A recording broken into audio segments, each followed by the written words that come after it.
We have a rather curious subject this morning, one which many persons have heard about, but very few really know much about, and that is the great cycle of the Grail, which has become one of the most important descents of symbolism in the Christian world. During the Romance period in Europe, there were a long group of troubadours, many poets, literary people, persons in almost every walk of life, religious and secular, who centered their patterns of living around what was called the legend of the quest, the search for the Holy Grail. And in spite of a tremendous amount of research, and the research into hundreds of manuscripts, the problem of the Grail remains very largely unsolved. So this morning we want to approach it a little differently, not dogmatically, to see if we can see a little more of the influence of this tradition, not only upon the people of the 14th, 15th, and 16th centuries, but upon the world as it is today. For part of the story seems to come down even into our own time.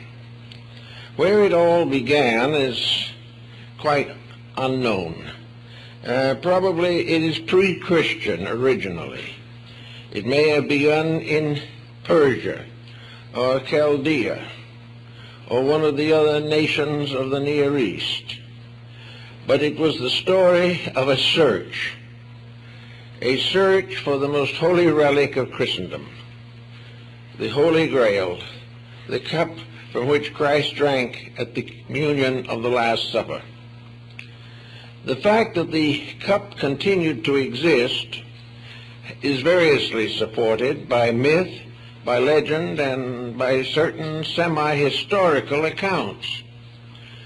Probably one of the most prominent and common legends is that to the effect that it was brought to Britain by Joseph of Arimathea. He was the one who loaned or gave his tomb for Christ's body to rest in the Holy Sepulchre. Joseph reached England probably around the year 50 or 60 A.D., and is supposed to have brought with him the Holy Grail and the handkerchief of Saint Veronica. Veronica herself is said by some to have also been in this small group that under persecution left the Near East, traveled through France, came to the coast of France, and journeyed over to Britain, where they were hospitably received and where the original church of Glastonbury was built. So as far as the English tradition is concerned, Glastonbury becomes the center of the great Grail cycle. Glastonbury is an area in rather swampy land surrounded by marshes that were known in ancient times as Avalon. And it was to Avalon at the time of his death that Arthur was carried by the mysterious women in the great black barge that took his soul to the afterlife.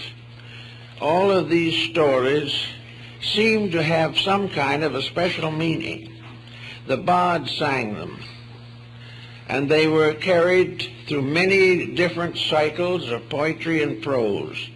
They appear in the Near East. We find references to them in Islam, but we do not seem to be able to make a solid statement of what is fact and what is fable, what is fanciful and what is symbolical. Perhaps the symbolical development of the story began in Alexandria, which was a mingling ground for practically all of the religions of the world in the period from the 2nd century BC to the 3rd century AD. Here a great many sacred writings were preserved. Here the Gnostics and the Essenes created their schools of thought. the Neoplatonists and the Neopythagoreans. And also here, according to the ancient tradition, the first college of Christianity was established by the Apostle Mark. So there are many stories of this particular series of events or cycles, and perhaps it is useful at this time to consider what the meaning might be. The order of the quest was always more or less the same in the story. It was added to a little and subtracted from a little by different writers, but it centered around three distinct objects. One was the Holy Grail, which was the most important of the hallows, as they were called. The second was the spear of the centurion Longinus, which is supposed to have pierced the side of Christ. And the third is the wreath of thorns. These have been variously sanctified in different parts of the world. Great cathedrals of Europe have declared that they possess these objects. The problem of trying to verify the story is about as difficult as verifying the mystery of the Shroud of Turin. But in the whole picture of it, one point stands out. It is always a search. Every part of the Grail legend, dealing with Galahad, the guileless knight, Parzival, Lohengrin, and many others, these were all seeking for something. They were searching for a vision. And it is said that Parzival and Galahad attained the vision of the Grail. And that after the death of Parzival, the Grail was taken to India, where it was enshrined in the kingdom of Prester John, the Christian emperor of Asia. All legend, all myth. But where in all of these stories is there something very important?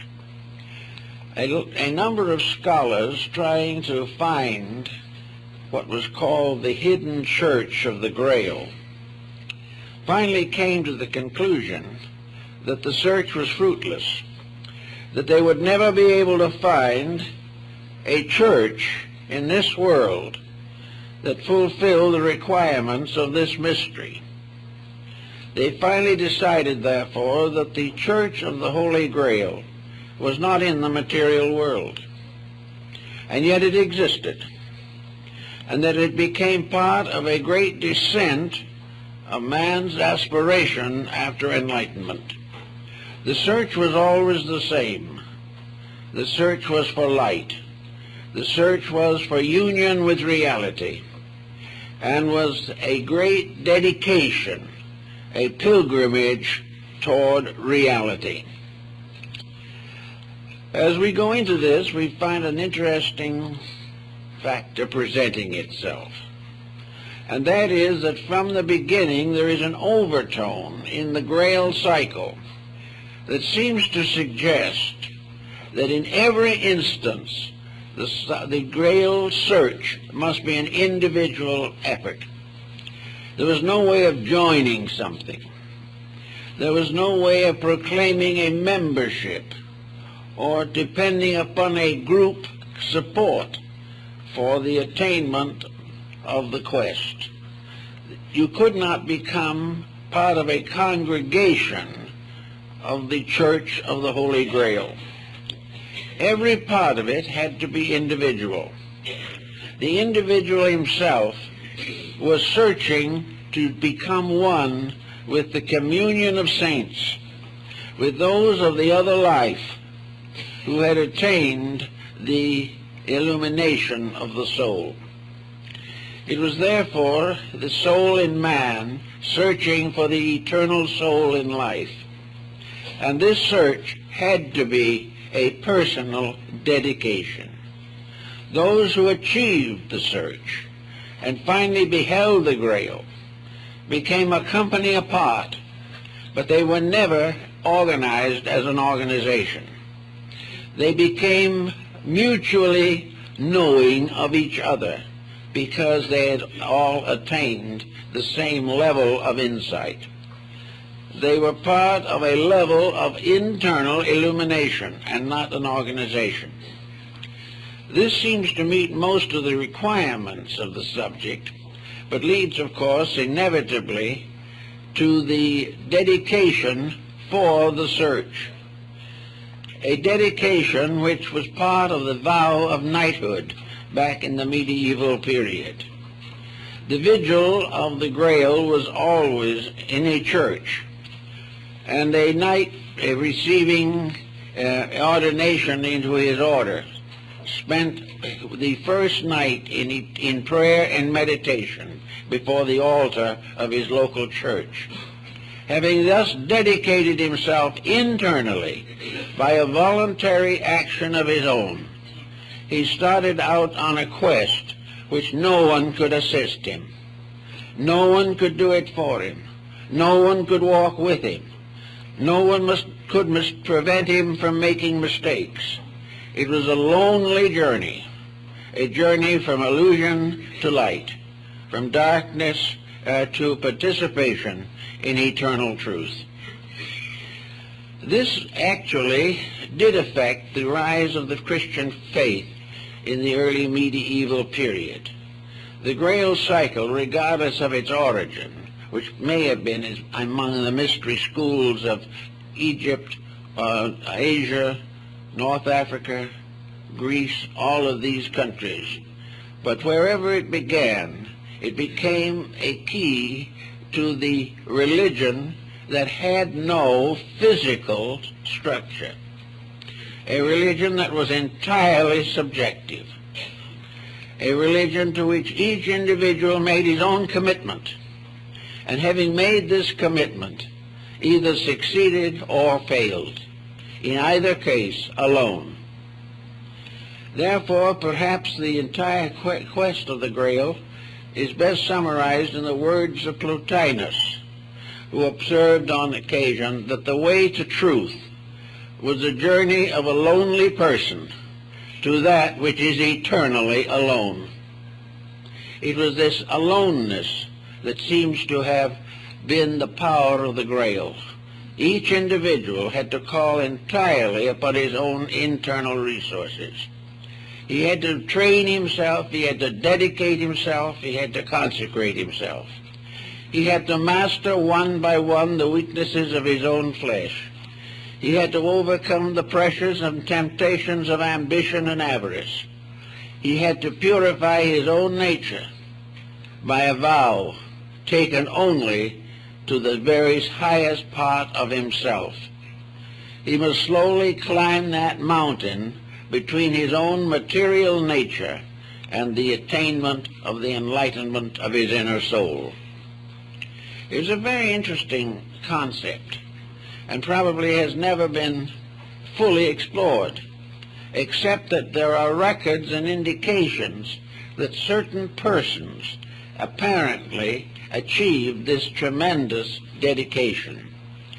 Also, it was twisted into the cycle of alchemy at one time, so that the purification of the metals, the transformation of all that is base into all that is sacred, was the great alchemical transmutation, performed alone by an alchemist in his little laboratory, by prayer and meditation, and on rare occasion by some type of miraculous manifestation.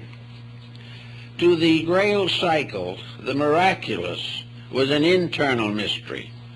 It did not deal with the commonplace of life.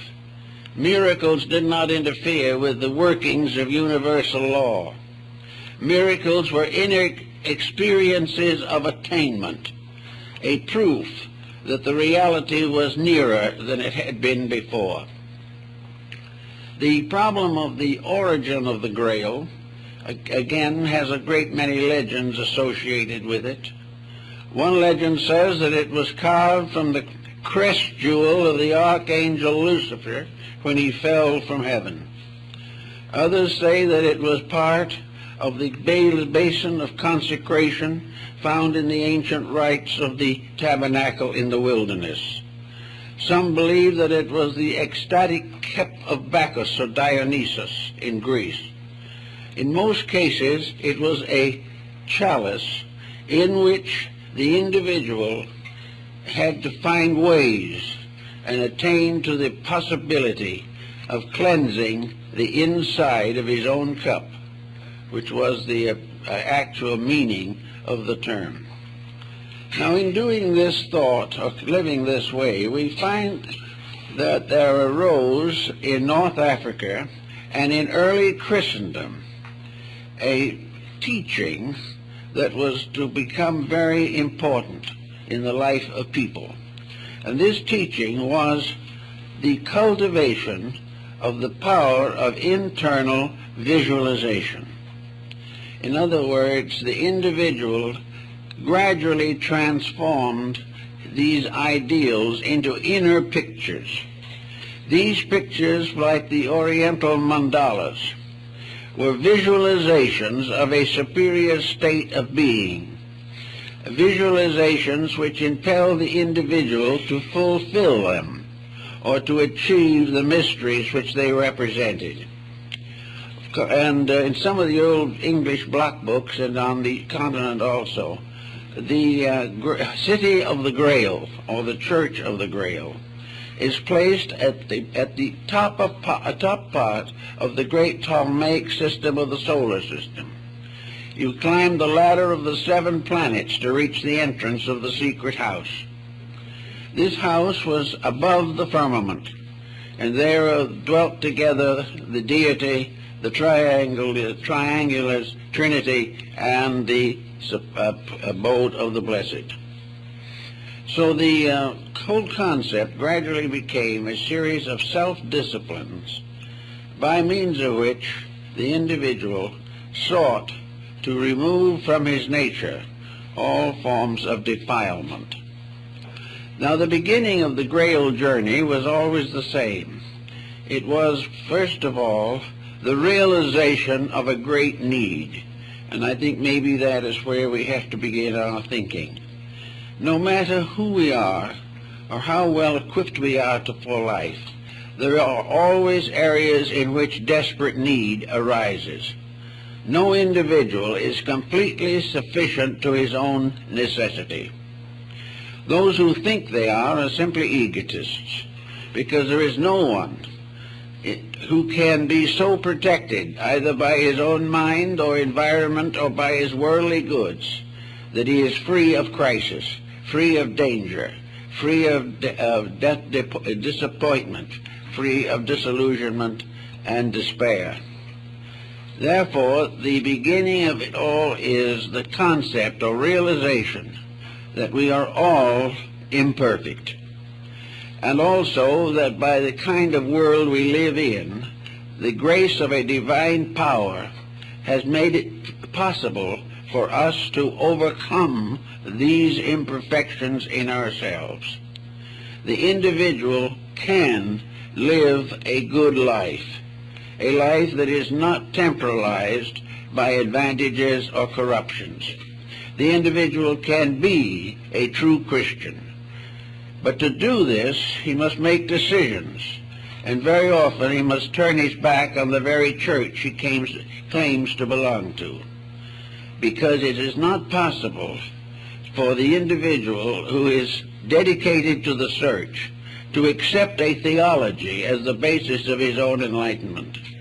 He must realize that his journey to the Grail is one of dedication and personal victory over the weaknesses of nature, the possibility of living nearer and nearer to the love of God by direct personal unfoldment. Therefore, in the search for the Grail, there must first be rites of purification. The individual must gradually, to the best of his ability, put his life in order. He will not be able to do so perfectly, that is understood, but he must make a gradual effort to get over the problems by which he is bound to an inferior state by his own center of consciousness. He must get over all grievances. He must fulfill the commandments of Jesus.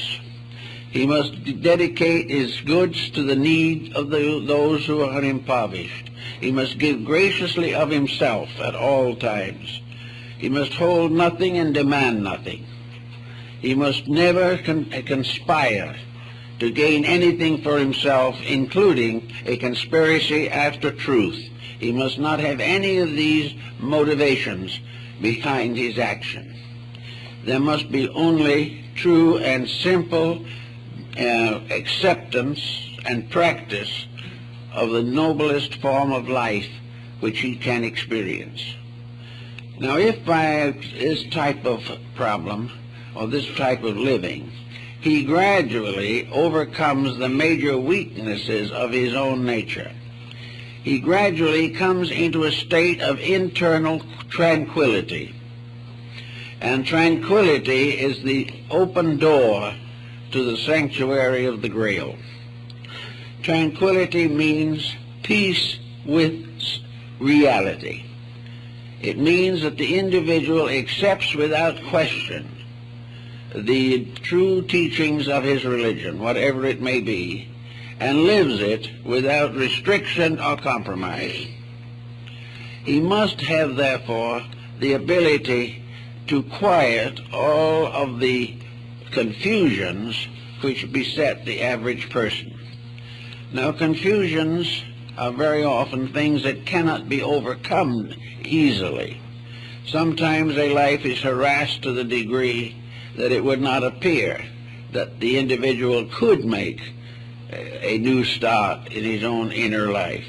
But he can if he will. There is never a time in the life of any living thing that has a consciousness in which that consciousness cannot be released constructively. It is a matter of willingness to be dedicated.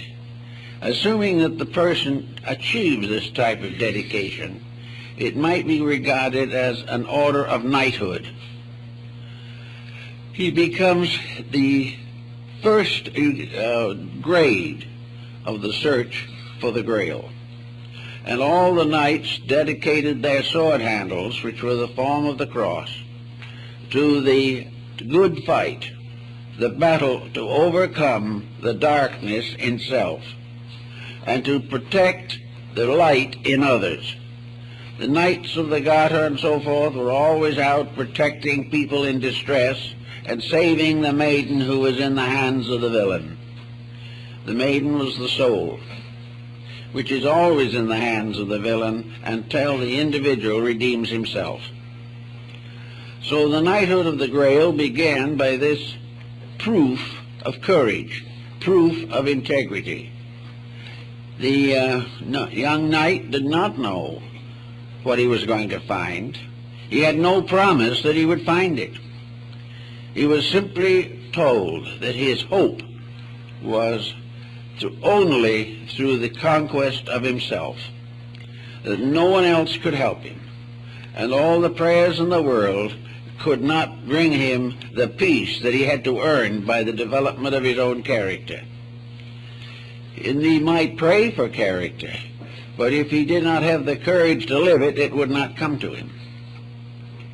So having gone through all these problems, and coming finally to the Gnostic quietude, the individual lacks none of the needs of life, but has an inner tranquility in which he lives in this world but not of it. He performs all the duties that are his proper responsibilities in life. All effort to escape responsibility is treason as far as the way of the Grail is concerned. The individual must never try to grow by neglecting something else. He must fulfill, according to the best conscience that he possesses, every daily responsibility. He must bear all burdens without complaint. He must recognize that all occurrences are lessons, and that each lesson that comes, the more difficult the lesson, the greater the attainment. And it is upon this, climbing this ladder of circumstances, this mysterious stairway of incidents, and conquering them one by one, that he attains to the gate of the Grail temple. Having come to this point, then, he settles down to the next step of his growth, namely what the Oriental has always known, the meditative arts. The quietude and contemplation enables the individual to relax and allow the best of his own inner life to come through. When we relax, one of two things happens. If we are not too well oriented and pretty much bound to our mistakes, when we relax, we're miserable. When we relax, we have all kinds of negative thoughts. We worry, we're frightened, we're concerned, we're disappointed, we're disillusioned. We think of the people who have mistreated us and how the world is failing us in our needs. So to the person who is not self-disciplined, relaxation and quietude just end in misery, which is what is intended, because there is no way in which we can accomplish the purpose until we are able to see within ourselves that we have conquered these mistaken points of view. So by degrees the individual gains the ability to relax and be quiet. Now this has a sort of an initiation with it, because when you get to this point, you've got to relax and be quiet. You've got to be able to sit down quietly and in peace with life and in peace with yourself.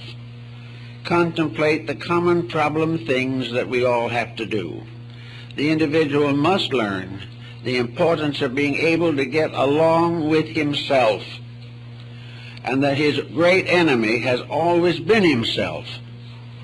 And until he conquers that, he can go no further. He is a victim of his own mistakes. He is a victim of his own wrong attitudes, wrong objectives, wrong ambitions, wrong decisions. He is a victim of every lesson he sought to avoid or evade. Every time he fails to do that which is next, he penalizes himself and adds to the burden of his own subconscious mind. So the harrowing of Hades, in the old classical terminology, the descent into limbo, represents the individual cleaning out his own subconscious with which he has to live. It is either a paradiso or a purgatorio according to how he has trained it. If he is selfish, his internal subconscious isn't worth living with. In fact, it would be very hard to live with it. And yet we go along day by day, failing to realize that we are building a toxic subconscious, that we are building an internal life, and the only way we can escape from it is keep our objective consciousness so busy that we have no time to think about the facts of life. We can only be comfortable, so to say, if we can get our minds off of ourselves. And usually we find some useless way of doing it. For instance, when we can't stand ourselves any longer, we turn on the television, and as a result of that, our punishment is magnified. That is the purgatory which we get into as a result of not being able to be quiet and read a good book. Also, the book sometimes can be a problem. But in any event, the problem is always the individual running away from himself. He wants to get away from the things about himself he doesn't like. And if he sits down quietly, there are numerous things he doesn't like. But if anyone else points them out to him, they no longer are his friend. They are his enemy if they tell him the truth. And therefore it's useless for them to tell him the truth. He won't believe it, he will only hate them. He must find it for himself. He must live with his own mistakes until he can face them. And as he gradually gets rid of this load of pressures within himself, he begins truly to clean the inside of his own cup. And having attained as far as he can go in this, he will discover that when the inner consciousness of his mind and emotions are at rest, he will for the first time begin to experience the mystery of the invisible source of life. He will discover the teacher self when he is able to overcome the false teachings which he has permitted to overwhelm his life. It's the same problem as we have in the legend of the fallen angels, in which the human mind has fallen into the hopeless confusion of ignorance. Ignorance which can be either learned or unlearned, but ignorance which is at all times the handicap, that which stands between, that which prevents the unfoldment of the natural life. We find also that mystics and the whole Grail cycle is a mystical tradition, that mystics always have represented the feeling of an immediate personal communion with the divine. The mystic always has believed that the final way to know the truth is not to gain it from others, but to search it in the self, to gradually find ways to attain a mystical transcendency over the obligations of existence.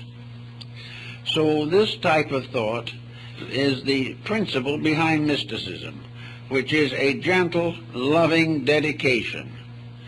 And gradually, as the mind's subconscious pressures are relaxed, we discover the arrival or the emergence through vigil, which is a vigilance over self. We find that in this, the visions occur. Nearly all mysticism is accompanied by visions. Visions of something better and something greater. Those who have not accomplished also have visions. Visions of danger, visions of fear, visions of believing things to be worse than they are, believing that they have a right to hate people who do not hate them. All these things are the negative visions. But when the mystic has his visions, he beholds an inner life, a betterness. He has the experience of an exaltation above the present state of his affairs. Almost all religious art is aimed at this level of the individual's growth, namely the level of portraying, figuring, symbolizing in some tangible way the intangibles of the inner life, that in some way the meditation upon a sacred picture helps to strengthen this inner resolve, helps to make the inner life quiet, peaceful, and beautiful. Everything that helps to make our inner life beautiful is bringing us along the path. Everything that comes along that makes our inner life discordant or defaced or deformed is contributing to hindrance.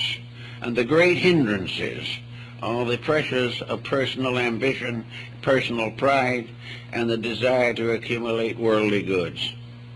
All these things have to be worked out by those who are going to seek for the mysterious crusade for the Grail, who are going to search for the cup of eternity. So this brings the individual to the next general feeling. From the purification of himself comes also then the strengthening of his inner realization of deity. Of course, we all have more or less idealistic concepts of God, but these concepts are very much of a material nature. God becomes a person, like the figure on the ceiling of the Sistine Chapel in Rome, where God is casting off the sun and the moon, and where with a very long beard and a very patriarchal look, he reaches out to the hand of Adam. These physical things are the way we inevitably and instinctively think of deity. We think of deity either as a patriarchal figure or a matriarchal figure. We think of deity as father, mother, or father-mother. we think of a parental person. We look around us and we see a very nice-looking patriarchal people and have a feeling that they sort of look a little like the way God must look. But to the mystic, this is not possible.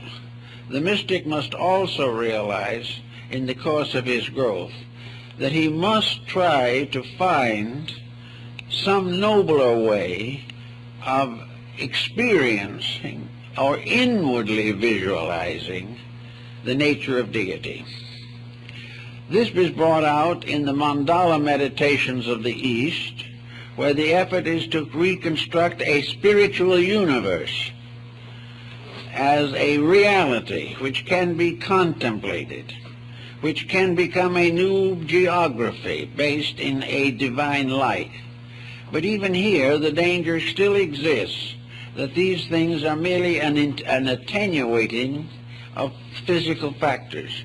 There is apparently no positive approach to the nature of deity. We can tell what it is not, but when we come to tell what it is, there is always a certain uncertainty. But in the search of meditation, we find almost all mystical schools have religious observances, not observances demanded by some system. When they're demanded by a system, they're very dangerous. But a natural desire to understand more of the substance of things unseen. And this becomes the basis of a meditational development. The individual may meditate in the presence of sacred objects which have a tendency to lift the mind, but are themselves transitory, but they are part of the growth process which must be gone through. The Eastern Christian monk gazing with meditative veneration at the icon of one of his saints or a beautiful picture of the Virgin Mary. These have a tendency to discriminate. They cause the individual to find joy in that which is truly the source of joy, rather than to find joy in little things, mortal preoccupations that have no essential meaning. Everything that helps in the constructive yearning towards reality. And then we come to another problem of hindrances which has to be considered, and that is, do people really want this? Does the individual really want to live this kind of a quest? Or is it going to gradually turn on him as a frustration in which he is miserable trying to be good? If such is the case, he has to stop immediately. Because unless the moods that grow in him fulfill him and make him happier than he ever was before, then something is basically wrong in the work he is attempting. He is never supposed to give up the world with a terrible sense of loss. If he does, he should stay where he is. He should give up the world only when in his heart and soul he is rejoicing at having discovered something greater than the world, something more important, something that he can love more fully, more completely, and more permanently. And if this does not appear, then this step of the quest is a failure. And many of the knights of the Round Table tried these different quests, which are very interesting, because only one or two of the whole group ever saw the Grail. Something always stopped them. The thing that stopped them was their own lack of worthiness. They got sidetracked. They got mixed up in something else. And gradually the vision of the quest faded away. They still believed in it, but the belief in it was not the quest itself. It never can be. We can believe in anything, but unless the believing transforms ourselves, it is of no basic value or permanence. But assuming that the individual has gotten this far in one piece and is going along fairly well, then we have these rungs of the ladder of meditation. We find the problem of growth involves not only the transformation of evil, but the glorification of good. The individual in order to really understand life, the great world of divine principles and causes, was placed in a garden where he was supposed to name all things according to their natures. He has rather named all things according to his own likes and dislikes, which is not the same thing. But in all of this problem, he has to recognize the importance of the experiences of growth. For instance, the mind must be developed. The various arts and sciences are rungs of a ladder. The individual is not wrong because he's a biologist. He's not wrong because he happens to be a grammarian. It is all a problem of what he is inwardly motivated by.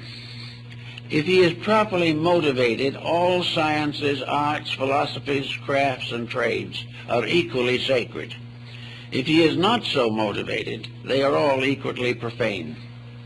Therefore, it is not that the individual should walk away from experience or try to go off somewhere and live in a hermit cell for the rest of his life, or renounce humanity. A great many people just renounce humanity, and they try to get along without it.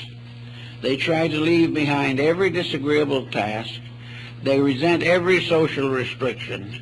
They dislike constantly the ineffectiveness of governments and religions and educations and everything, and come out very desperately against prevailing systems. This doesn't do much good. It constantly adds to a negative sense of criticism. It proves that the individual is still functioning without the gleam of eternal light that should be within himself.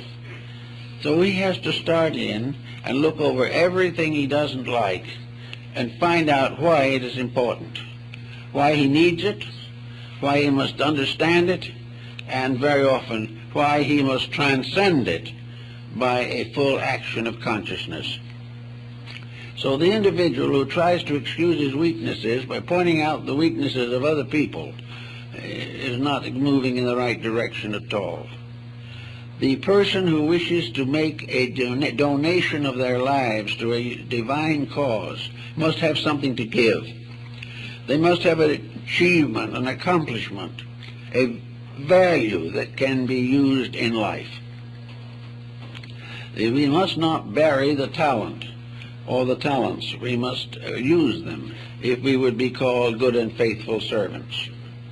So by using the talents, we are able to gain not only a certain and additional ability to live well in this world, but at the same time we are beginning to gain a better insight of the dimensions of that greater world we aspire to. We have to realize that all of the arts and sciences are like radiant stars suspended in a universal heaven. They bring light where darkness would otherwise be.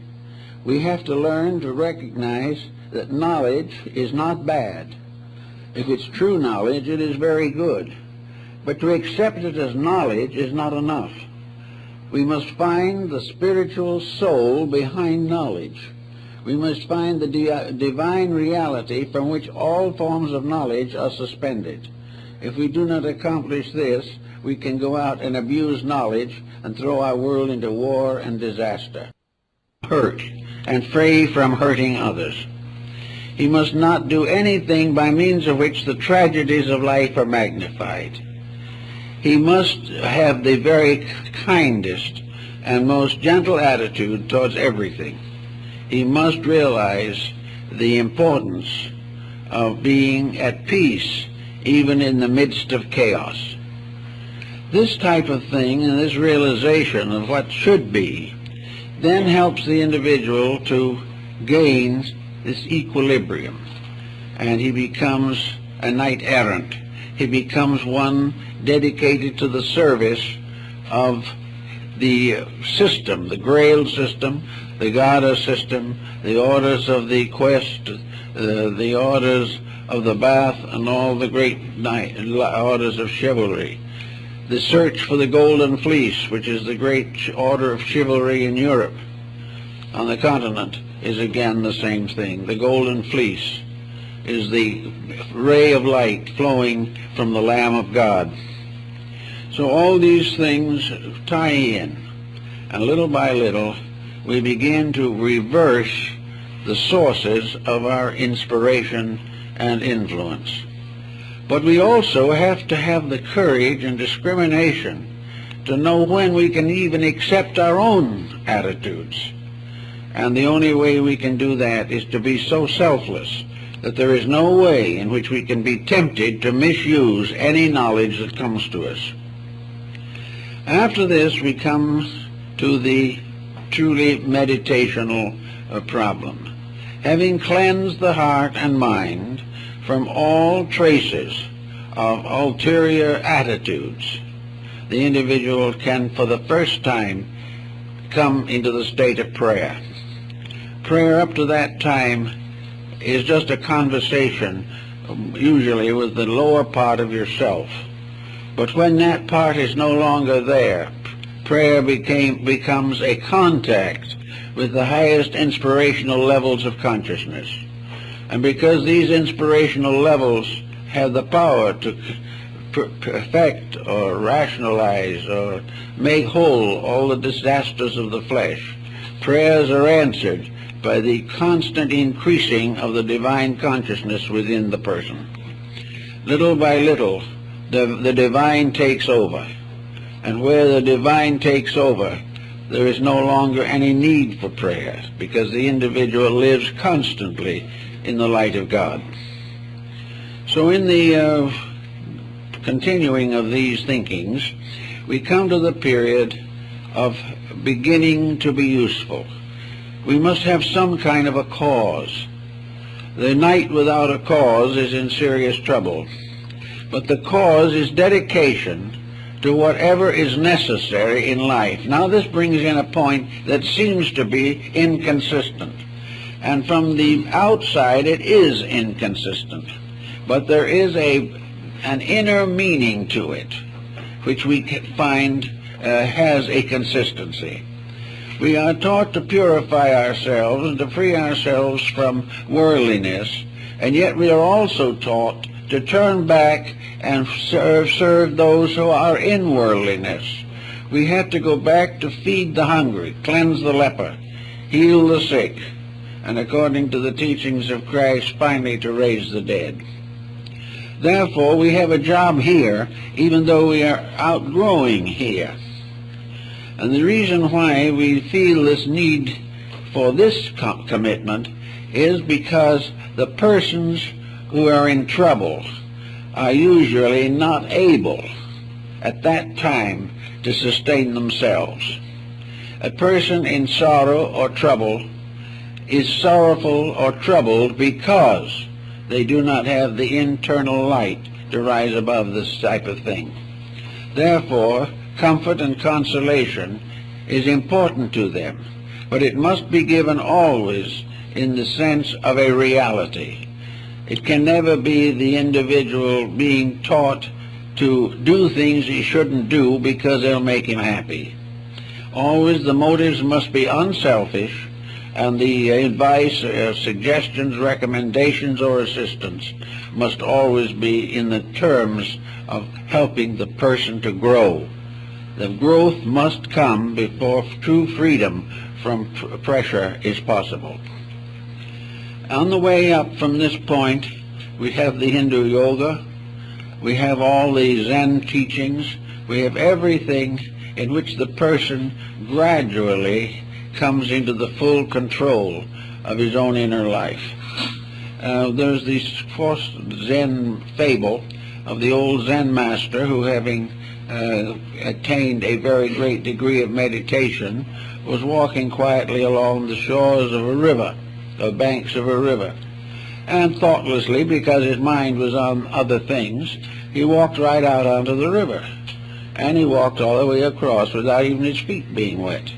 If, however, he had suddenly realized what he was doing, he'd have probably sunk to the bottom of the river. But while his heart and consciousness were above the level and restrictions of the body, he was safe. And I think to some degree this has to explain firewalking and other phenomena of ancient peoples and still experiences that are still carried on in our modern world.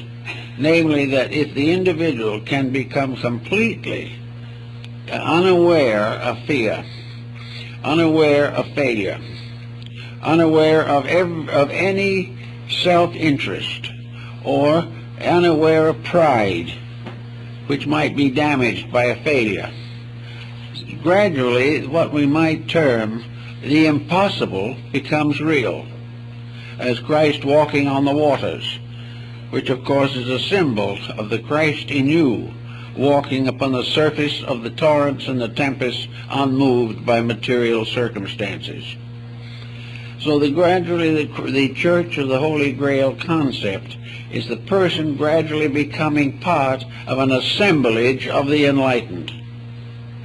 This assemblage of the enlightened we find in the mythology of Egypt and of Greece and of most ancient peoples. Like the mysterious mountain in the tablet of Cebes, the person rises finally to a mysterious and wonderful castle on the top of the mountain. This is the castle of the inner life, the consciousness. This is the castle that is referred to in alchemy as the shut palace of the king. It is the divine acacia, the place of wisdom, love, and veneration. So little by little we climb up and do what in the Buddhist philosophy means that we ascend to the level or degree of bodhisattvahood, where we become dedicated patrons, guardians, and protectors of all that live. We also become the agents and means of a tremendous dedication, a tremendous service. And it is a service that becomes all important, and nothing else is important at all. So little by little, the conquest of self brings with it the only true happiness that exists in this world. And this happiness does not exist completely in this world, because it comes to those who, while they live in this world, have attained an understanding and insight of something higher and more wonderful. Now, the story of the cup, of course, has a series of meanings. The cup is the San Grail, or the Holy Cup, or the Sangre Real, which is the container of the blood of Christ. It also has been represented in various forms, and in a safe deposit box in New York, there is what is called the Great Chalice of Antioch, which is supposed to be a magnificent work of art containing, woven and built into its substance, the original Holy Grail. But the Church of the Holy Grail, as the mystics understood it, cannot accept this, because the cup simply never existed as a cup. If it was a pewter cup or clay cup which Christ drank from, it was probably long forgotten and broken. But the symbol of it is eternal. Here is the cup which contains the ever-flowing blood of consciousness. Here is the life of the human being, a life sustained forever, a life flowing into everything that lives and creating the great sacrament of the Eucharist. The sacrament of the Eucharist had to be experienced in the search for the Grail. It was the last of the hallows, the last of the great dedications. And in this, the symbol of the Eucharist, we have the representation of the ever-flowing life and light of redemption, flowing into everything that lives. Further than that, that life itself, by which we all live, and without which none of us can live, the very energy within our bodies, the very power to be or to exist, is due to the continuing source of strength, of vitality, and of life, which flows from the eternal. We are all alive by virtue of the fact that life exists.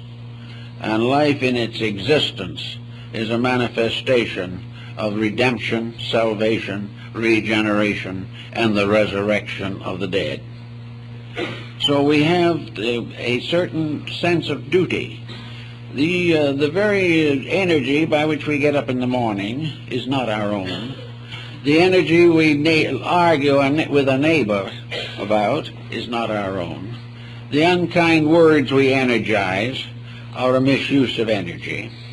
The waste of energy, the depletion of the resources of the body through evil habits, narcotics, drugs, and all these things, all of these are the corruption of a divine power. They are the misuse of the actual presence of God in us at all times. If it was not for their presence, we would be lumps of clay. We cannot exist unless life sanctions and justifies our existence. It was this life that fashioned us. It is this life that sustains us.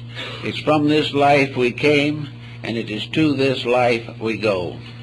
And this life is the entire mystery of the Grail quest. It is the quest for the everlastingness which is behind all things as an attribute of deity. The mystic, therefore, very often says that he does not die, that when the time comes for him to depart from this life, some mysterious miracle occurs and he doesn't die. The physical interpretation of this has very little substance in reality.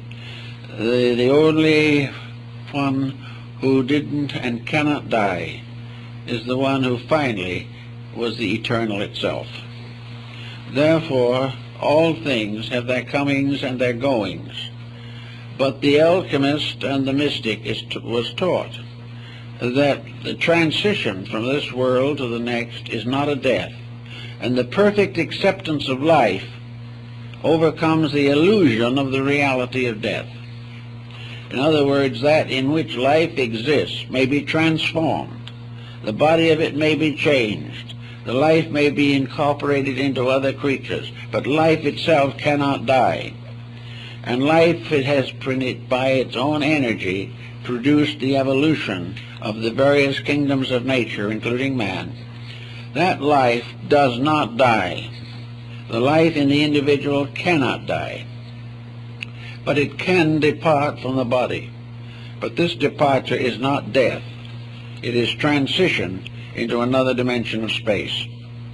Therefore, the search for the Grail not only continues throughout the material life, but the attainment of the degrees of manifestation that are possible to the human being allows this process to continue, and the individual who in this world passes out in a state of dedicated reality finds himself in another great room in the house or castle of the Holy Grail.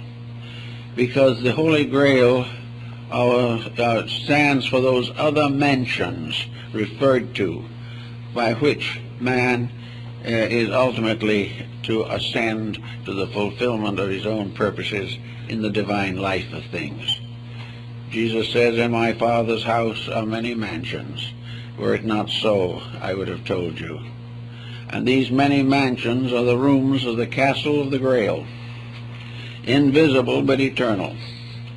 In the ancient Hebraic mysticism, the temple at Jerusalem is said to have been built on the top of Mount Moriah, on the threshing floor of the Jebusite. But the real temple of Jerusalem is in the sky above. And the real temple of the Grail is not in or with any church on earth, but is above them. And that which is eternal is always dominant, always leads all things. Now, many people, including the Gnostics and the Neoplatonists, tried to find ways to accomplish this release from the ignorance and struggle of materialism into this path that does lead to final emancipation. Therefore, they attempted to create something that was not creedal, not denominational, not tied to any religion, but was essentially the essence of all of them. Because all religion has one essential purpose. That is, that the individual shall come to perfection and union with Deity. All religions were paths leading to God. And the Neoplatonists and others found that this became a very wonderful basis for a unity which we do not suspect. If all these paths all lead to the same end, then all denominational and creedal inequality is meaningless. The individual, wherever sincerity dwells, God dwells with us and has helping and leading us to the better way of life. So on the basis of this fact, the Gnostics and the Persians and several others created the concept of the great religion in space, that there was one eternal spiritual science. There was one great church, one great cathedral. It might have all different names. It might be worshipped by 1,000 different sects, but they all, without knowing it or with some hope, without any understanding, they all are on pilgrimage to the same house, the house of hidden places, itself hidden. Every material aspiration is a step forward in the journey toward the universal church, the church which never began as far as man is concerned and will never end as long as there is need anywhere for the grace of God to be disseminated throughout creation. So this idea was developed gradually until it became this over-faith. And it was very valuable during periods of religious persecution, because there were many generations in which all effort at piety could lead to martyrdom. All dedications to outside sects led to frightful wars, terrible abuses, religious persecutions, and fanaticisms. And all of these terrible incidents faced the individual whenever he tried to express any functional or organized religious belief. Therefore, the true religion was held in secret. All of these outward forms of it were symbols of its own inner mystery. The symbols were obvious to those who understood, and those who did not understand could gradually enlighten their inner life until the understanding came to them.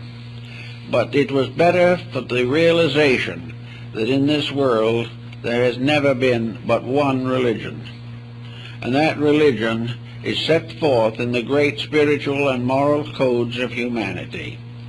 And it has been disseminated throughout the world by religious teachers, by messiahs, by saviors, by martyrs, who have given everything to bring the code to earth, to bring the reality to earth. But the religion itself remains undivided, and all who seek to find the sacred altar of the Grail, the Parsifals and the Galahads, all have to come in the end to the same altar. But even if they do, they may not know it. They may not realize at all that it's the same. But the point is that in their inner lives they are doing the same things, and they're doing them essentially in the same ways, but perhaps have different names for them.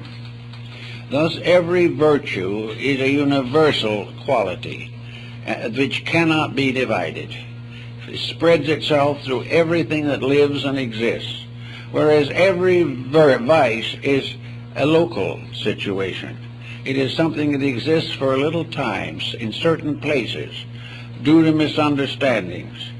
But the more you put vices together, the more they battle each other, until one vice destroys another, as two wars will destroy each other. But virtues, wherever they are, feed each other, for in virtues there is always peace and harmony. Therefore, virtues are eternal and immortal. Vices are temporal and mortal. And by releasing the mind and heart from the vices, we become again in the presence of the realities. So the Church of the Holy Grail is the invisible sanctuary of truth, the real heart of God. And the real heart of God is the eternal love of Deity, disseminated through all the worlds and all the spheres of existence. And this love has its particular and proper abode in the heart of each of us. It is this love in the heart which is the Redeemer. And in this case, the blood of God in our own hearts is really blood flowing in a grail or cup. The heart itself is the vessel in which the living blood of God is forever disseminated throughout the world. Gradually coming to understand these things doesn't in any way interfere with practical experiences of living. It simply dedicates them. It baptizes actions and circumstances. The blood of truth baptizes every action that we make in our daily existence. So on the path went, and it was believed that in the course of time the mystery of the Grail would be solved. But in Europe, the light of truth began to fade out. For a long time, men neglected the inner truth of things, and therefore it was said that the angels took the Grail out of Europe and brought it finally to Asia. The Western issue is that it was brought to Glastonbury, where it is buried somewhere. It is hidden as a symbol of the physical perfection of life. The chances are that physically it was not taken to either place, because it is not a physical thing. It is simply the chalice of spiritual ecstasy. It's the mystery of the entheos, of the foreverness in God, which we call enthusiasm, which originally was the sacred emotion of man's complete acceptance of God. So all these little stories and big stories and legends, old and new, all seem to tell us that there is the Church of the Holy Grail, the Church of Parzival on Montsalvat, on the heights of Spain, the mysterious lands and gods of the Nordic peoples, and Valhalla, the abode of heroes. Everywhere we find the same thing: the Olympus of the Greek, the Meru of India, the Shambhala of Tibet. These are all symbols of the secret church, the mysterious sanctuary which forever remains, and to which each aspiring soul comes in search of reality. In each generation, the number of those who make the search increases. Little by little, the journey is more generally understood. Also, in the cases of those who have advanced a little way and have found peace and have found kindness and have come to love that which they once either hated or ignored, these people are leaven in a loaf. Each of those who becomes a Knight of the Grail becomes a defender of the faith, a defender of all that is good in humanity, and all that is worthwhile in the mystery of life itself.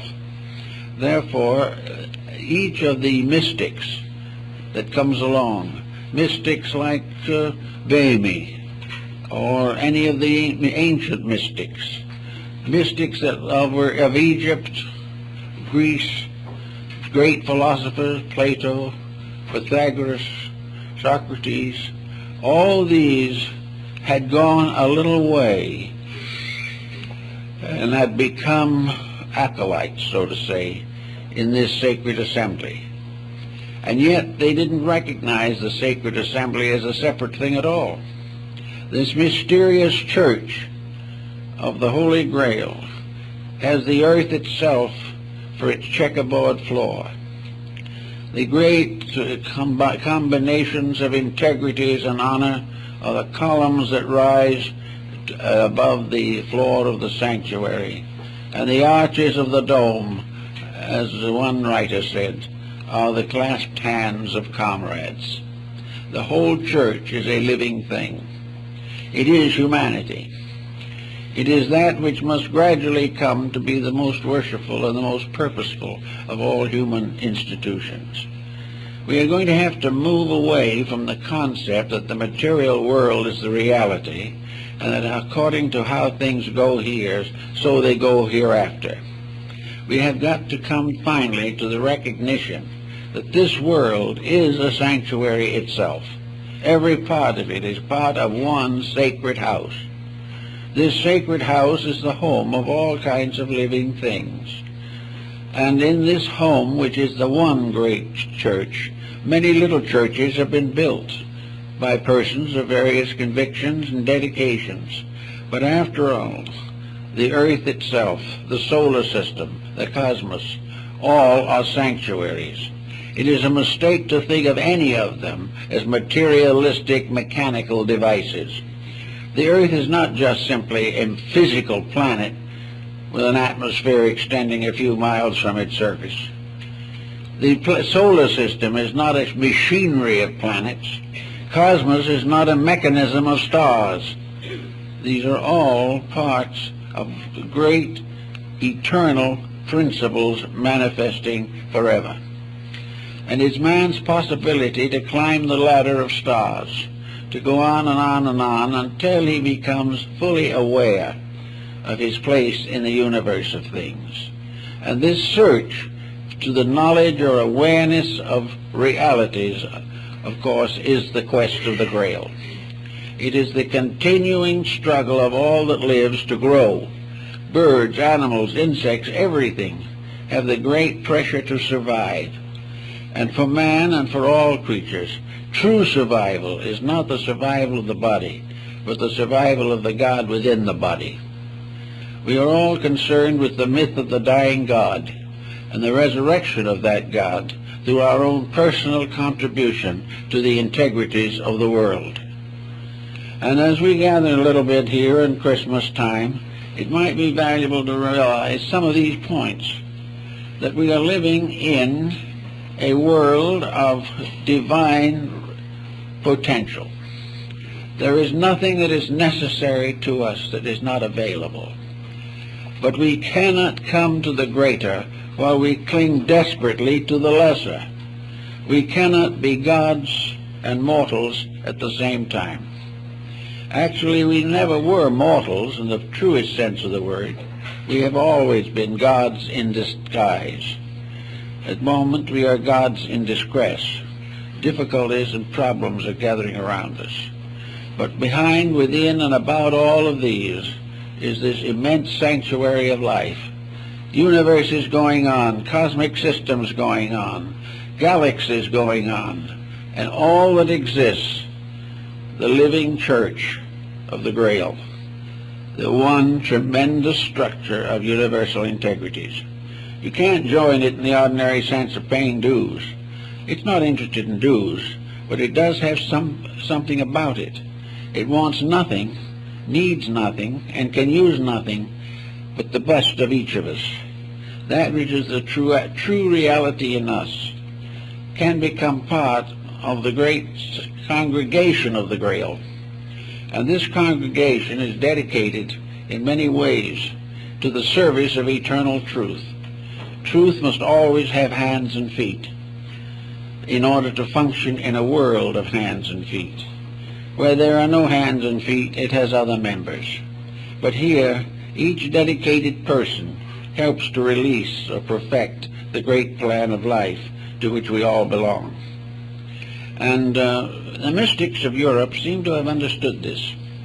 The mystics came to realize in the end that the whole symbolism, the whole emblemata of things, is a single story, the story of the eternal quest of that which alone can bring peace. the peace of nations, the peace of families, the peace of individuals, all must come from ennobling of human character. Now, we don't all feel very much like ennobling things, here and there at least. And the problem of a world dedicated to ennobling character seems a long way away. But after all, the gods move quietly, and like the millstones of the gods, universal nature grinds slowly, but actually very fine in the last analysis. And all this problem that we face is just part of the individual finding the way he has to go.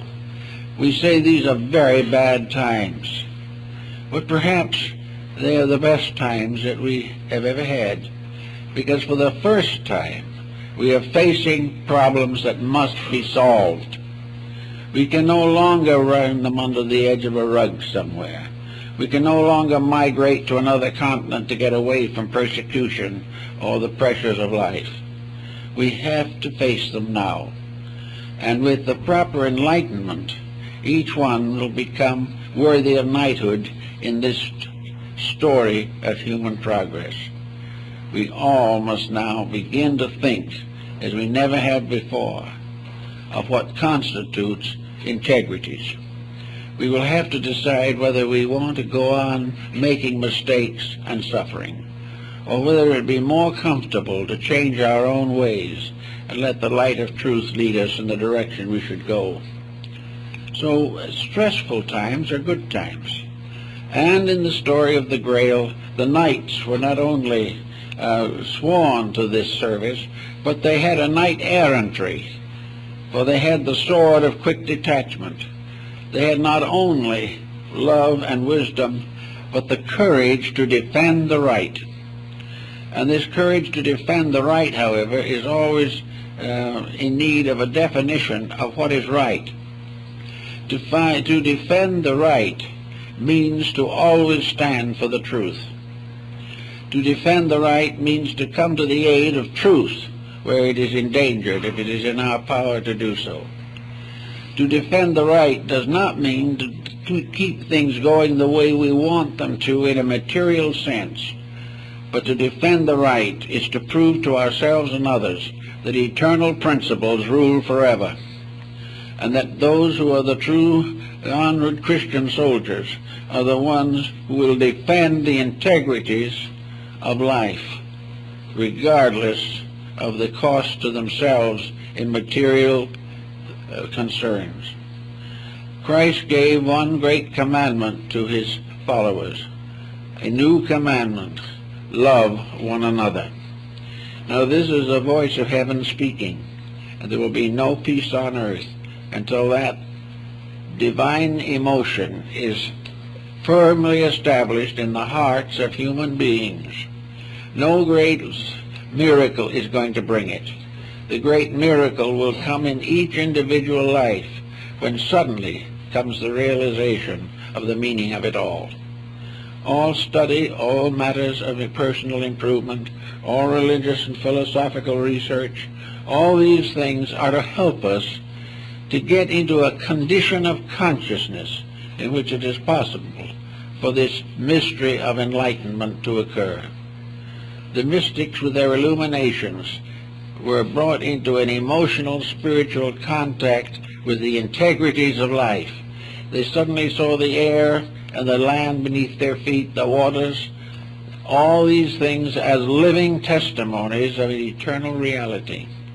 They heard the cry of the bird. They heard all of the signs and symbols. They watched the mother watch her young. They watched all the beauties of life and realized that these are the great symbols of the divine purpose, and that it is up to us to live in the light of truth if we wish this purpose to finally lead the world into peace, security, and honor. The honor must come first in ourselves, and though we may say it is difficult, we can say that many can fall upon the right hand and many upon the left, but if we are just, we will stand. We will survive in the great pattern of things, because it is so ordained. And those who are faithful unto little things will be made masters over greater things. We must be faithful to the reformation of ourselves. And as this is accomplished, we will be given larger tasks and greater opportunities to be of value to our world and to the powers that created it. So at this Christmas time, the idea that the whole universe is just one church, and that the voices of angels can rise only when human beings and universal beings everywhere pay homage to the eternal altar of the human and divine souls. All this was part of something that was taught 2,000 years ago. But people didn't really listen too well then, and they're not listening too well at the moment. But they're going to have to learn to listen. For the things we all dream of, the hopes we all have, the future we want for our children, the blessed values to people all over the world who are now suffering tyranny, martyrdom, and destruction. All these conditions can only be cured when the love of God and the love of man are strong in each of us, and that we are dedicated to this service of universal cooperation with each other and dedication to the will of heaven. With these commitments, we'll make it. And we're going to make it, no matter how long it takes. But if we really try a little harder, it won't take quite so long. And we hope the next year will bring to many people the realization that there is a peace, that things can be solved, but only when the individual stands firm for the principles that he believes and realizes that he is always at Mass in the cathedral of the universe. If he gets this idea firmly fixed, things will go much better for him. Well, folks, thank you very much. And